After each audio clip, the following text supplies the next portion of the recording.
വണ്ടി ഒരു രക്ഷയില്ല സത്യം പറഞ്ഞാൽ. എന്നെ എടുത്തോണ്ട് പൊക്കോ എന്ന് പറഞ്ഞിട്ട് വണ്ടി കുതിക്കാൻ നിൽക്കുകയാണ് സ്പോർട്സ് മോഡിൽ. സത്യം പറഞ്ഞ വണ്ടി ഓടിച്ചൊരു അടിപൊളി സ്പോട്ടിൽ വന്നിരിക്കുകയാണ്. അപ്പോൾ വണ്ടീൻ്റെ ഫസ്റ്റ് ഓഫ് ഓൾ നമ്മൾ നോക്കുന്ന ഒരു അത്യാവശ്യം നല്ലൊരു വിൻഷീൽഡ് വണ്ടി കൊടുത്തിട്ടുണ്ട്. പിന്നെ ടൂറിംഗ് സെഗ്മെൻ്റ് ആയതുകൊണ്ട് തന്നെ നല്ല വിൻഷീൽഡ് തന്നെയാണിത്. പിന്നെ ഒരു നക്കിൾ കൊടുത്തിട്ടുണ്ട്. അതുപോലെ തന്നെ ഡയമണ്ട് കട്ട് അലോവിൽ, എനിക്ക് ഡൊമിനോറിൻ്റെ ഏറ്റവും ഇഷ്ടപ്പെട്ടൊരു അലോവിലാണിത്. പിന്നെ ഒരു ഡിസ്ക്, പിന്നെ ഡിസ്ക് പാഡ് വരുന്നത് ഓർഗാനിക് ഡിസ്ക് പാഡ് തന്നെയാണ്. പിന്നെ ഈ ക്രാഷ് കാർഡിൻ്റെ ഭാഗത്തേക്ക് വരുമ്പോൾ റേഡിയേറ്ററിനും കൂടെ പ്രൊട്ടക്ഷൻ നൽകിയിട്ടൊരു ക്രാഷ് കാർഡ് കൊടുത്തിട്ടുണ്ട്. പിന്നെ എഞ്ചിനിലേക്ക് വരികയാണെങ്കിൽ എനിക്ക് ഏറ്റവും ഇഷ്ടപ്പെട്ടൊരു എഞ്ചിൻ തന്നെയാണ്. ഇതിൻ്റെ സൗണ്ടാണ് എനിക്ക് ഈ സൈലൻസറിൽ നിന്ന് വരുന്ന ഒരു സൗണ്ട് ഉണ്ട്, അതുപോലെ തന്നെ കിടിലൊരു സൗണ്ട് തന്നെയാണത്. പിന്നെ സിംഗിൾ പ്ലഗ് ആണ് വരുന്നത് എഞ്ചിനിൽ നിന്ന്. കംപ്ലീറ്റ്ലി മൊത്തത്തിൽ ചെറിയ ചെറിയ ചേഞ്ചസ് ആണെങ്കിലും വണ്ടി അടിപൊളിയായിട്ട് ഉണ്ട്. O2 പ്ലഗ് 2 കൊടുത്തിട്ടുണ്ട് ഈ സൈലൻസറിൻ്റെ ഒക്കത്ത്. ടൂറിങ്ങിന് എനിക്ക് തോന്നുന്നു ഏറ്റവും ബെസ്റ്റ് ഓപ്ഷൻ എന്ന് പറഞ്ഞാൽ ഒരു സ്പോർട്സ് ടൂററിന് ഞാൻ ഫസ്റ്റ് ഓഫ് ഓൾ ഞാൻ എല്ലാവർക്കും റെക്കമെൻഡ് ചെയ്യുന്നൊരു വണ്ടി കൂടിയാണിത്.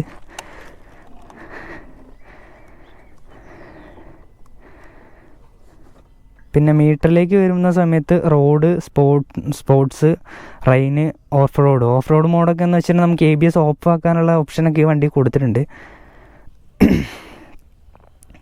പിന്നെ ടാങ്ക് കുറച്ചുകൂടി ഒരു ബൾക്കി ആയിട്ടുണ്ട്. എന്ന് വെച്ചിട്ടുണ്ടെങ്കിൽ ഇവിടെ ഒരു കുഞ്ഞ് മീറ്റർ വരുന്നവരോട് കുറച്ചുകൂടി താന്നിട്ടായിരുന്നുണ്ടായിരുന്നു. ഇപ്പോൾ കുറച്ചുകൂടി ഹൈറ്റൊക്കെ കൂടിയിട്ടുണ്ട് വണ്ടിക്ക്.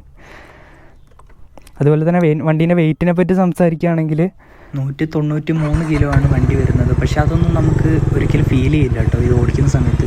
പിന്നെ ഞാൻ പറഞ്ഞിട്ടുണ്ടല്ലോ സിംഗിൾ പ്ലഗിലാണ് ഇതിൻ്റെ എൻജിൻ വന്നിരിക്കുന്നതെന്ന്. അത് പറയാൻ കാരണം മറ്റൊന്നുമല്ല, ഇനി വരാൻ പോകുന്ന ബജാജിൻ്റെ മിക്ക വണ്ടികൾ സിംഗിൾ പ്ലഗ് ആക്കാൻ പോവുകയാണെന്നാണ് അറിഞ്ഞത്. അതിന് കാരണം എന്താ വെച്ചിട്ടുണ്ടെങ്കിൽ ആ 3 പ്ലഗ് എടുത്ത് കളഞ്ഞിട്ട് സിംഗിൾ പ്ലഗിൽ പഴയ ഒരു പെർഫോമൻസ് നമുക്ക് എൻജിനിൽ കൊണ്ടുവരാൻ ബജാജ് മാക്സിമം ശ്രമിക്കുന്നുണ്ട്. അതിൻ്റെ ഒരു ഉദാഹരണമാണ് ഫസ്റ്റ് നമ്മൾ ഈ ഡൊമിനോറിൽ കാണുന്നത്. പിന്നെ ഈ വണ്ടീൻ്റെ പെർഫോമൻസിനെ കുറിച്ച് പറയുകയാണെന്നുണ്ടെങ്കിൽ ഇനീഷ്യൽ കുറച്ച് കുറവാണെങ്കിലും മിഡ് റേഞ്ച് ടോപ്പ് എൻഡും ഒരു രക്ഷയില്ല. മറ്റുള്ള വണ്ടികളെയൊക്കെ മിഡ് റേഞ്ചിലും ടോപ്പ് എൻഡിലാണ് ഈ വണ്ടി തൂക്കി അടിക്കാൻ പോകുന്നത്. അന്നും ഇന്നും ഒരേ ഡിസൈൻ തന്നെയാണ് ഈ വണ്ടിക്ക്. അതാണ് എന്നെ ഇപ്പോഴും അത്ഭുതപ്പെടുത്തുന്ന ഒരു കാര്യം എന്താ വെച്ചിട്ടുണ്ടെങ്കിൽ അത് തന്നെയാണ് കേട്ടോ. അന്ന് ഇറങ്ങിയ സമയത്തും ഇപ്പോഴാണെങ്കിലും വലിയൊരു ഡിസൈനിൽ വലിയൊരു മാറ്റം വരുത്താതെ ഇറങ്ങിയിട്ടും ഇപ്പോഴും ഇവരുടെയൊക്കെ ഇടയിൽ പിടിച്ചു നിൽക്കുന്നുണ്ടല്ലോ എന്നാലോചിക്കുമ്പോൾ സത്യം പറഞ്ഞാൽ വണ്ടീനെക്കുറിച്ച് എനിക്കെന്താ പറയേണ്ടതെന്ന് കിട്ടുന്നില്ല. നമ്മുടെ NS400 വരുന്ന അതേ മീറ്ററാണ് ഈ വണ്ടിക്കും കൊടുത്തിട്ടുള്ളത്. എനിക്ക് തോന്നുന്നു ഈ മീറ്റർ എനിക്ക് വലിയതായിട്ടൊരു ഇഷ്ടപ്പെട്ടിട്ടില്ല സത്യം പറഞ്ഞാൽ. പഴയ മീറ്റർ തന്നെയാണ് എനിക്ക് ഏറ്റവും കൂടുതൽ ഇഷ്ടം. പിന്നെ ഇവിടെ ആ കുഞ്ഞി ഡിസ്പ്ലേ വരുന്നതുകൊണ്ട് തന്നെ, ഡുവൽ ഡിസ്പ്ലേ വരുന്നതുകൊണ്ട് തന്നെ നല്ല രസമുണ്ടായിരുന്നു കാണാൻ. ഈ ഒരു ഡിസ്പ്ലേനേക്കാളും എനിക്കിഷ്ടം അതാണ്. നിങ്ങളുടെ അഭിപ്രായം ഒന്ന് കമൻറ്റ് ചെയ്തിട്ട് ഇട്ടേക്ക്.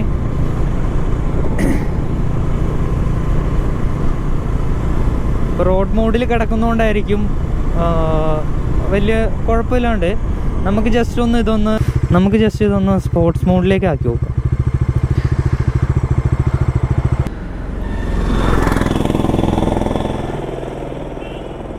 അപ്പോൾ ഈ ഒരു മോഡല് പവർ നിങ്ങളെ ജസ്റ്റ് ഞാനൊന്ന് കാണിച്ചു തരാം. അപ്പോൾ 0 to 100 എത്താൻ ജസ്റ്റ് 7.8 സെക്കൻഡ് മതി എന്നാണ് പറയുന്നത്. നമുക്കതൊന്ന് ചെക്ക് ചെയ്യണമല്ലോ എന്തായാലും.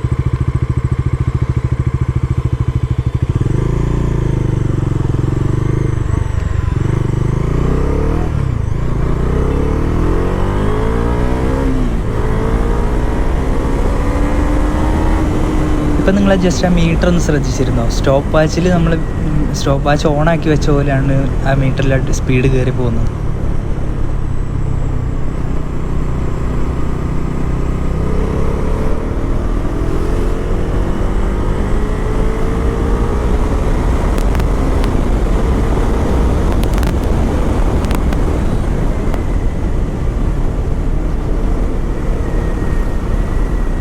വണ്ടി ഒരു രക്ഷയില്ല സത്യം പറഞ്ഞാൽ. എന്നെ എടുത്തോണ്ട് പൊക്കോ എന്ന് പറഞ്ഞിട്ട് വണ്ടി കുതിക്കാൻ നിൽക്കുകയാണ് സ്പോർട്സ് മോഡിൽ. സത്യം പറഞ്ഞാൽ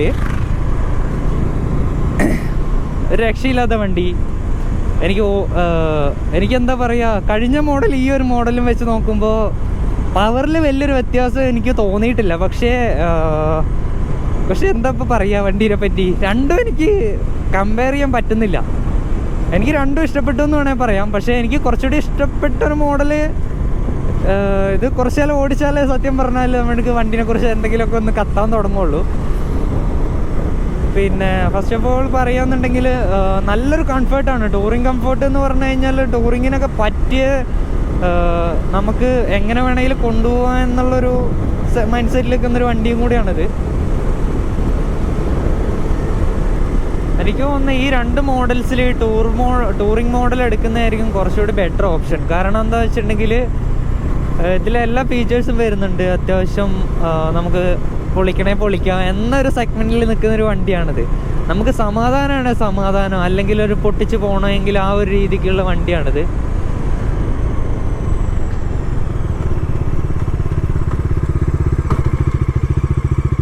അപ്പോൾ എനിക്ക് ഇഷ്ടപ്പെട്ടൊരു മീറ്റർ എന്ന് വെച്ചിട്ടുണ്ടെങ്കിൽ പഴയ മോഡലിൻ്റെ മീറ്റർ തന്നെയാണ്. നിങ്ങളുടെ ഒരു ഇഷ്ടം എന്താണെന്ന് എനിക്ക് അറിയില്ല. എന്തായാലും നിങ്ങൾ ഈ ഒരു മീറ്റർ ആണോ ഇഷ്ടപ്പെടുന്നത്, അല്ല പഴയ മോഡലാണോ എന്നൊന്ന് കമൻറ്റ് ചെയ്തേക്കണേ.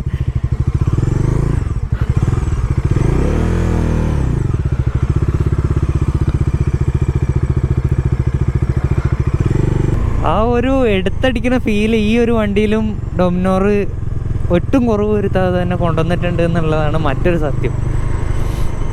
പിന്നെ എന്താ വെച്ചിട്ടുണ്ടെങ്കിൽ ഈ വണ്ടിക്ക് റോഡ്, റെയിന്, ഓഫ് റോഡ് മോഡൊക്കെ വരുന്നുണ്ട്. മറ്റേ എനിക്ക് തോന്നുന്നു സ്പോർട്സ്, ഇതിൻ്റെ 2 മോഡൽ ഇറങ്ങിയിട്ടുണ്ടെന്ന് തോന്നുന്നു. ഒന്ന് ടൂറിങ് മോഡലും അതുപോലെ തന്നെ ഈ ഒരു വേറൊരു മോഡലും കൂടെ ഇപ്പോൾ ഇറങ്ങിയിട്ടുണ്ടെന്ന് തോന്നുന്നു.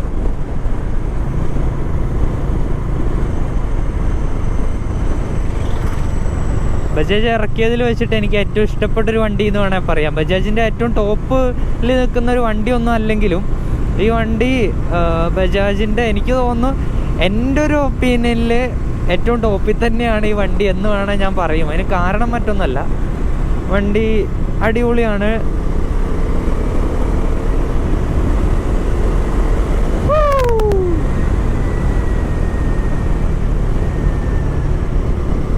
സത്യം പറഞ്ഞാൽ നിർത്താനേ തോന്നില്ല. ആ ഒരു ടൂറിങ് സെഗ്മെൻറ്റിൽ എനിക്ക് ഏറ്റവും കൂടുതൽ ഒരു സ്പോർട്സ് ടൂറർ എന്ന രീതിയിൽ ഈ വണ്ടി എനിക്ക് ഏറ്റവും കൂടുതൽ ഇഷ്ടപ്പെട്ടൊരു വണ്ടിയാണ് ഓടിച്ചതിൽ വെച്ചിട്ട്.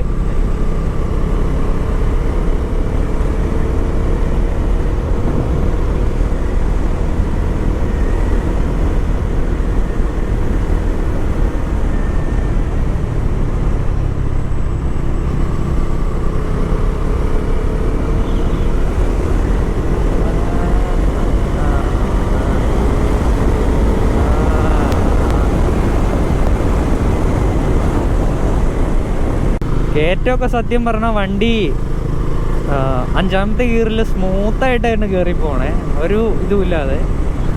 നമ്മളെ വലിച്ചെടുത്തോണ്ട് പോവാണ് സത്യം പറഞ്ഞാൽ. ഒരു മടിയില്ലാതെ സത്യം പറഞ്ഞാൽ വണ്ടി നമ്മളെയും കൊണ്ട് പോവുകയാണെന്നുള്ളൊരു ഫീല്. ഇത്ര വെയിറ്റ് കൂടിയൊരു വണ്ടിയാണെന്നുള്ളൊരു തോന്നലൊന്നും ഈ വണ്ടിക്ക് വരുന്നില്ല സത്യം പറഞ്ഞാൽ.